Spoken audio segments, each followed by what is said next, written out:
Hey everyone, welcome back to the channel. Today we're diving into something wild. Why do we call creatures in the ocean sea monsters, but we don't slap land monsters on stuff roaming the earth? Well, buckle up, because the answer takes us to the deadliest body of water ever, and the insane land it turned into, all thanks to one crazy event millions of years ago. Let's get into it. Picture this. About 100 million years ago, North America looked kind of familiar from space, but on the ground, total chaos. Dinosaurs and pterosaurs were everywhere, sure, but the real drama was the land itself. Two tectonic plates were smashing into each other, sparking massive volcanic eruptions and building huge mountain ranges.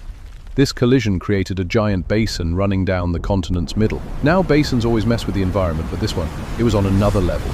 See, back then North America was less elevated and the planet was way hotter, so sea levels were super high. Combine that with this new basin, and boom, the Arctic Ocean started flooding in from the north, linking up with the Gulf of Mexico. This split the continent in two, creating the Western Interior Seaway. And let me tell you, this seaway was the most terrifying body of water Earth has ever seen. At its peak, it was 600 miles wide, over 2,000 miles long, but crazy shallow, only 2,500 feet deep max. That's nothing compared to, say, the Mediterranean, which is 7 times deeper. So, how does a shallow seaway become a monster factory? Well, that shallowness was the secret sauce. It made the water warm, sunlit, and perfect for coral reefs and thriving epipelagic and mesopelagic zones.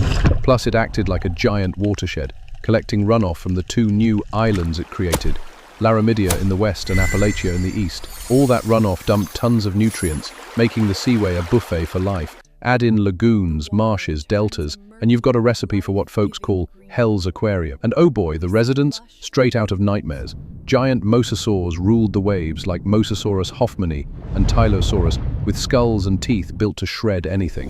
Some were the biggest of their kind ever. But they weren't alone.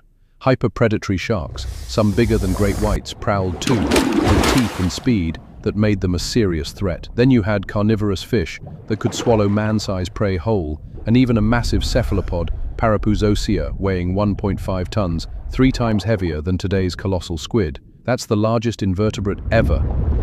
But it wasn't just sea monsters. The seaway's riches boosted life on land too.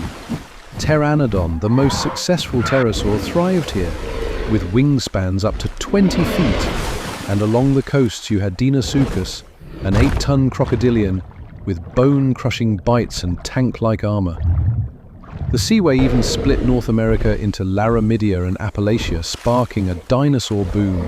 Laramidia had massive sauropods and tyrannosaurs, while Appalachia was crawling with smaller, deadly dryptosaurids and crocs galore. Fast forward to about 70 million years ago, and the seaway started shrinking as tectonic plates lifted the land. This drained the water and shook up the climate, wiping out 80% of the dinosaurs from the seaway's heyday. But here's where it gets wild. As the seaway vanished, it left behind fertile land that became the deadliest place on Earth, Hell Creek, stretching across modern-day Montana, Wyoming, and the Dakotas. Hell Creek was a predator's paradise, home to the ultimate land monster, Tyrannosaurus Rex. This beast was a tank, weighing up to 12.5 tons with a head bigger than a human and teeth like lethal bananas. Its bite force? Over 60,000 newtons, 3 times stronger than anything today capable of turning bones to dust. And it might have hunted in packs? T-Rex was so common here, 85% of named specimens come from Hell Creek, that avoiding one was nearly impossible. But T-Rex wasn't the only terror. Nanotyrannus, a smaller, faster predator, hunted human-sized prey.